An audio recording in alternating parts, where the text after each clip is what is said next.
สบายดีเขาสู้ซ่องเบาโจอี้เนาะโอ้หลายมื้อหลายวันเลยที่เบาโจอี้ที่ว่าบ่ได้เฮ็ดคลิปเนาะหลายมื้อตั้งแต่พูดละช่วงนี้ก็เรียกค่อนข้างหลายหน่อยนึงก็เลยบ่ทันได้เฮ็ดคลิปเทื่อเนาะมามื้อนี้ก็บ่มีหยังหลายมาพบกันตอนค่ำยามแลงคือเก่านะมาพร้อมกับเสียงจักจั่นฮ้องนะมื้อนี้มาต้มเส้นหมี่เหลืองนี่ต้มเส้นหมี่เหลือง วันนี้ก็พักกับบ่มีอย่างไรนี่ก็หมักเพชรกะปิแล้วก็หมักแตงอ่อนแล้วก็พักกาดขาว มาไม่บ่มีอย่างไรมากินนำกันมื้อนี้ต้มใส่กับลูกชิ้น ลูกชิ้นมากินนำกันนะพี่น้องมา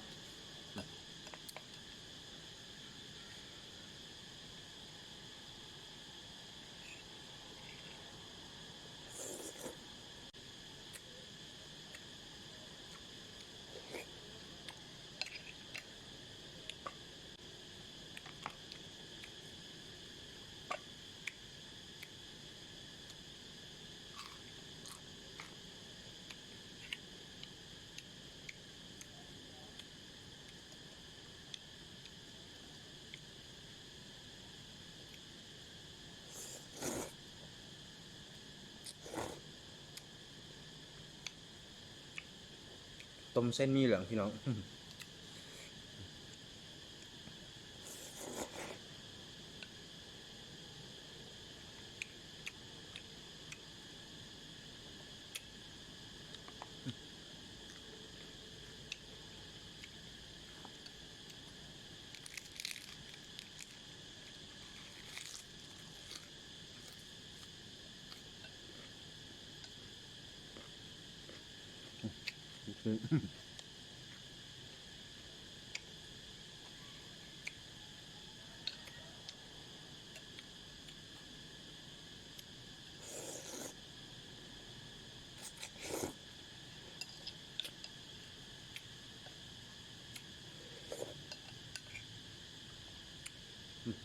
หมกเผ็ดเนี่ย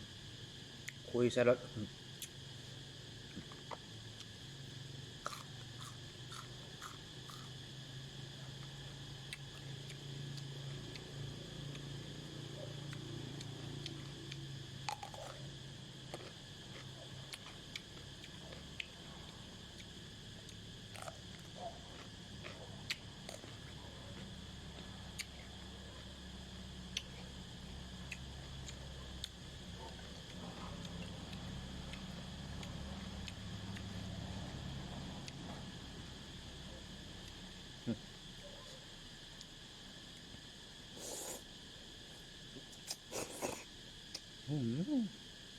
บอกว่าสุดยอด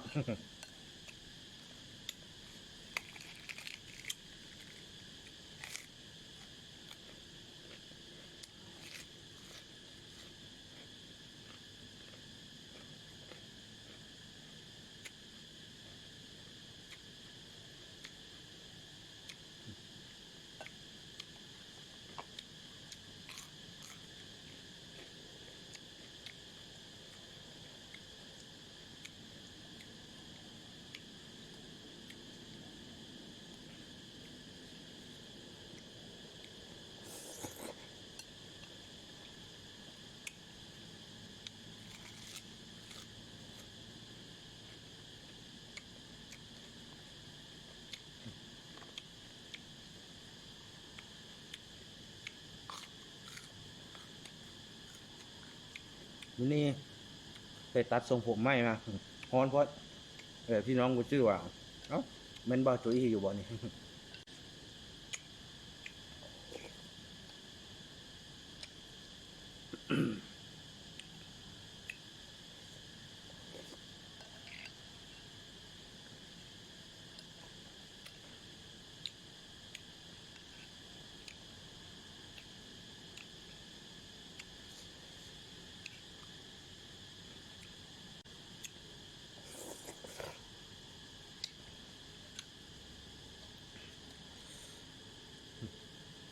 ใส่รถ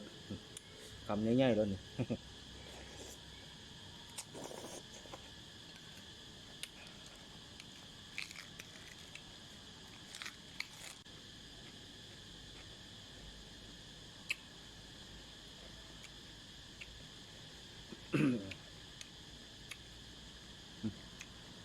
ผ็ดมักง่ายๆเลย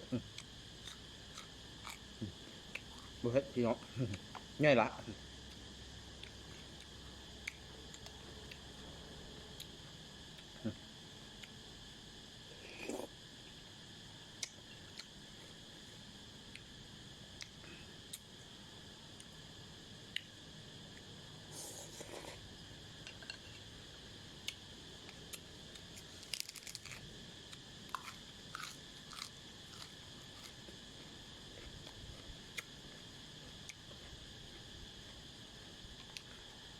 หายก็เลิกเวียงมาบรรยากาศเย็นเย็น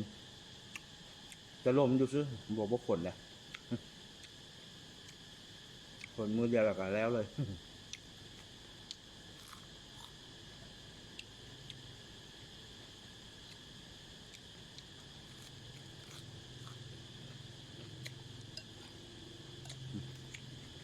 ลูกคืนลูกง่ายๆแล้ว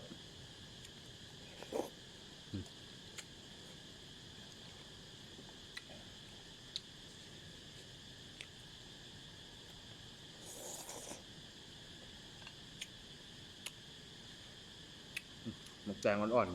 ๆแจงอ่อน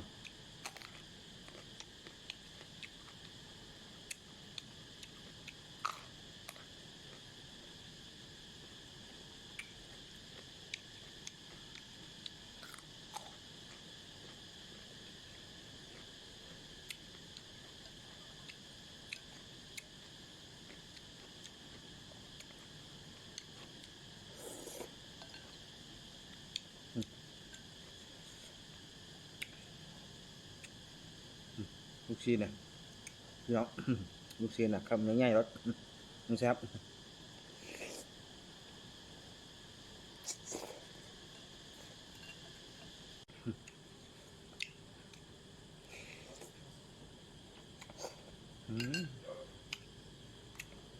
สุดยอดพี่น้อง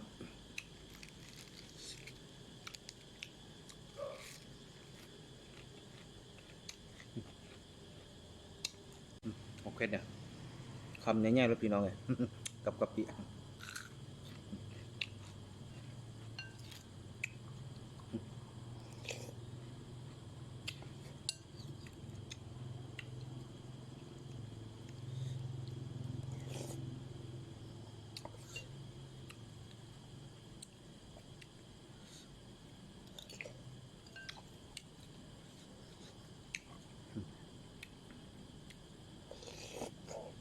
อืม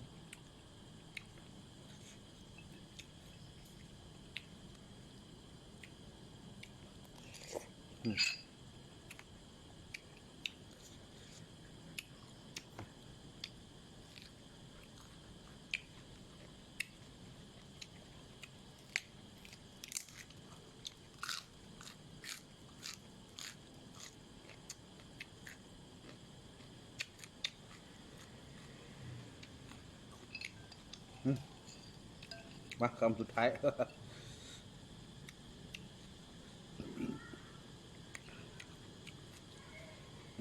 คำสุดท้ายลูกชิ้นเนี่ยแล้ว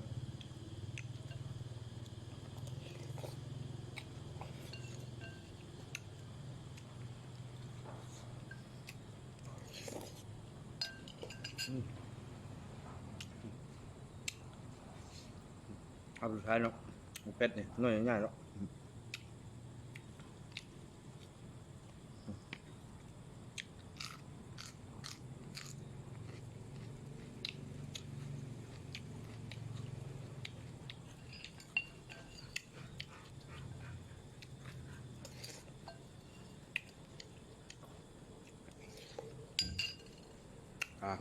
สุดท้ายนี่ก็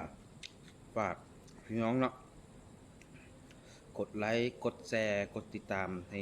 ช่องเบาโจอี้หน่อยเด้อกะสุดท้ายนี้กะบ่มีหยังหลายกะกล่าวคำว่าสบายดี